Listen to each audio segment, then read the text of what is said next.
Ja, men hoppsan. Vad kallar du mig nu?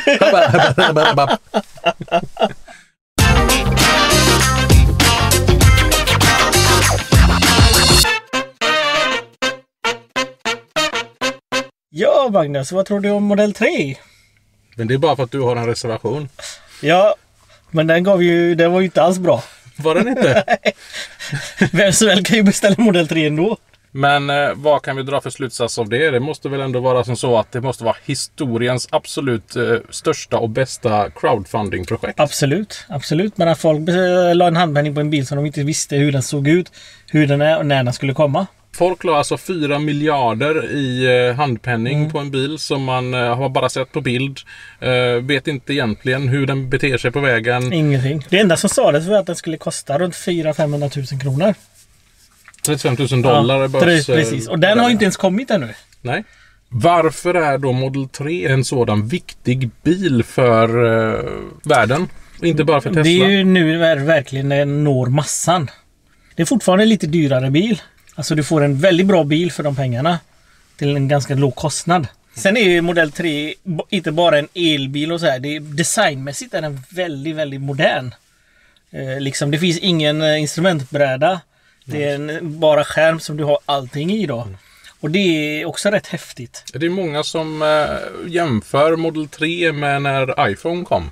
Och jag kan väl redan idag när jag kör Model S känna när jag kommer in i en traditionell bil att oj, ett gytter med knappar.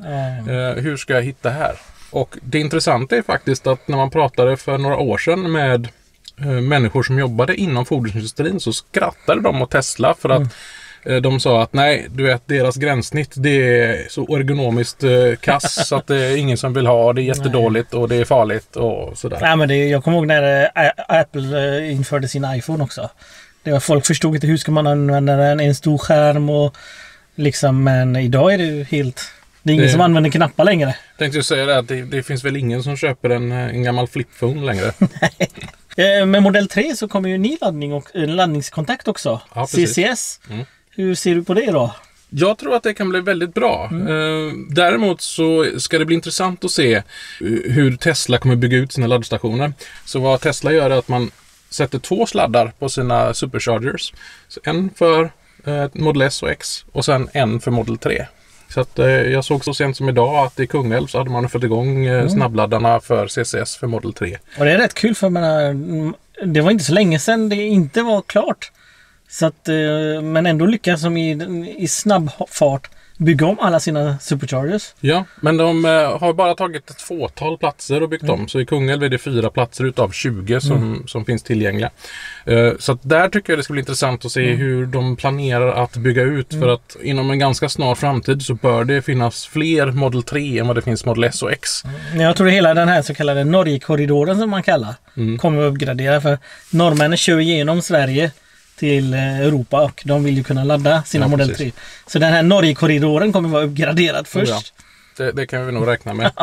Sen så förstår jag ju att man bara har gjort 4 platser. Att det måste finnas, men att det tar mycket längre tid och kostar mer att göra alla på en gång. Men det ska bli intressant att se hur lång tid det tar för dem att faktiskt uppgradera samtliga laddplatser. Jag tror de gör det innan den billigare Model 3 lanseras i Sverige och Europa. Det bör det vara, för att den är ju dessutom i mer behov av superchargers om man vill åka längre sträckor. För att där behöver du stanna lite oftare. Det jag tror Model 3 som kommer vara perfekt för många, det är ju de som kör i stan. För den är inte så stor i bredden och längden. Så den är väldigt bra att parkera och så. Model S och Model X är rätt stora bilar. Och det är trångt, och speciellt nere i Europa, speciellt om du tittar på Italien, Spanien, Frankrike, där gatorna är så små och det är trångt. Tror du hittar aldrig en bil som inte har någon märke där. Nej, men det är sant. Så att Model 3 är ju perfekt storlek för oss europeer.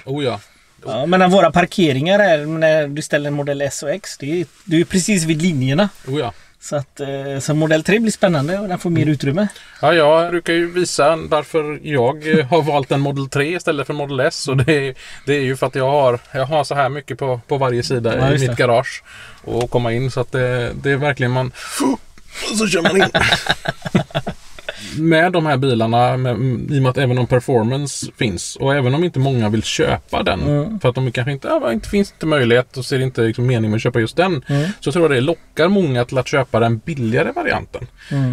Eller den ännu billigare standard range modellen. Och kommer den att hamna på en 450 000 eller någonting sådant. Bra ingångsbil. Det blir jättebra, för du har en miljöbilspremie på det också, så kanske du hamnar på ungefär runt 400 000 kronor. Det är riktigt bra. Ja, och då börjar du verkligen konkurrera med fossilbilarna. Ja, absolut. Så har du en elbil för samma inköpspris som en bensinbil, men du har ett bra räckvidd, du har bra laddningsnätverk som Tesla har. Du har en modern bil också. Ja, och en totalkalkyl som är helt oslagbar jämförelsevis med en fossilbil. Då blir det svårt att börja... Nu tror jag det kommer bli vändningen för elbilar alltså. Oh ja. Det tror jag helt säkert. Och det kommer tvinga andra biltillverkare att komma med någonting nu. Så att Volvo ska ju lansera sin Polestar 2 nu. Så det blir spännande att se vad de kommer med. Och de har ju en annan modell också som är intressant. Att du köper inte bilen. Du hyr den av Volvo. Och så sköter de alla kostnader i den. Nu kommer det hända saker ännu fortare. Ja, det tror jag. Tittar vi på exempel Volkswagen, som man under ganska lång tid sagt att när vi verkligen ska göra en elbil, då kommer vi göra det riktigt. Och nu börjar man presentera en elbil som ska vara en folkelbil, men vi pratar 2 år bort som den ska vara ute på vägarna. Nej, jag förstår inte hur de kan missa tåget. Det är ganska enkelt, skulle jag vilja säga, för att de traditionella biltillverkarna, dels så har de en fungerande affärsmodell, tycker de. Att vi liksom pumpar ut 10 miljoner bilar om året som Volkswagen gör cirkus. Och ska vi börja satsa på någonting annat och investera jättemycket pengar och påverka våra kvartalsrapporter för någonting som vi ser att det fungerar, och vi ser inte att det här är ju ingen som vill ha förrän 2040, pratar om att man ska liksom förbjuda försäljning av fossila. 2030 år. Ja, men jag tänker ute i Europa så pratar man om 2040 till och med. Så det tror jag är den första grejen, att man har redan en fungerande affärsmodell. Men sen det andra, det är ju det att man har en ryggsäck för så här bygger man en bil.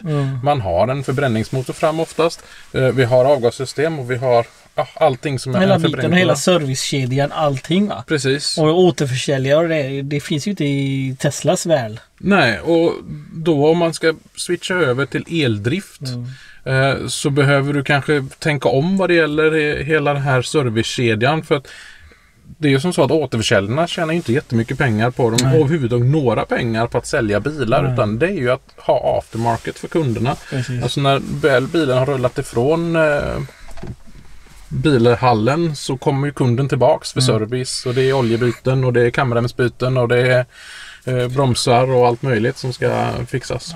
Det är ju en helt annan komplexitet i en bil med förbränningsmotor mot vad det är i en elbil. Det kanske är 2000 rörliga delar i en bil med förbränningsmotor, medan det är 20 i en elbil. Det går inte att jämföra i komplexitet. Så att därav så det är en revolution som håller på att hända. Och Model 3 är väl den första stora milstenen, skulle jag säga. En sak till som jag kom på som är rätt roligt i Model 3. Track mode.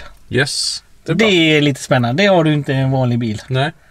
Vad är det för något, Magnus? Ja, track mode är normalt sett när man ska ut och åka på bana så slår man ju av alla stödsystem så att antisladd och sådant är bortplockat. Medan track mode är man lägger till funktionalitet för att bilen ska kunna drifta, men fortfarande inte så att du helt tappar kontrollen, men de som har testat det på banan, de säger att det är riktigt intressant. Att bilen verkligen, man kan verkligen få bilen att uppföra sig som man vill. Vilket innebär att Model 3 med track mode är verkligen en utmanare. Den har ju spöat både BMW M3 tror jag och någon Audi på bana. Honda också. Ja, i samma klass som man säger så. Så att det är ju egentligen den första bilen. Dels mass market. Det är en bil som ändå ligger i en åtkomlig prisklass för ganska många.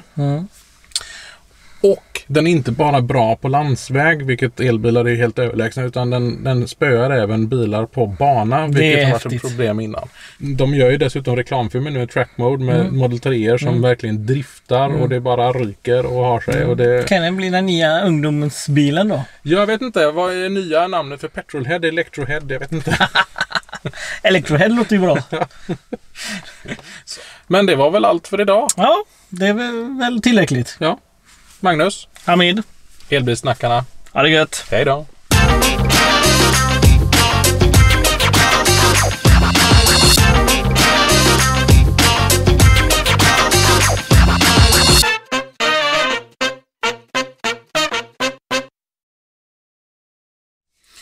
Ja, vem plockar ihop grejerna nu då, Hamid?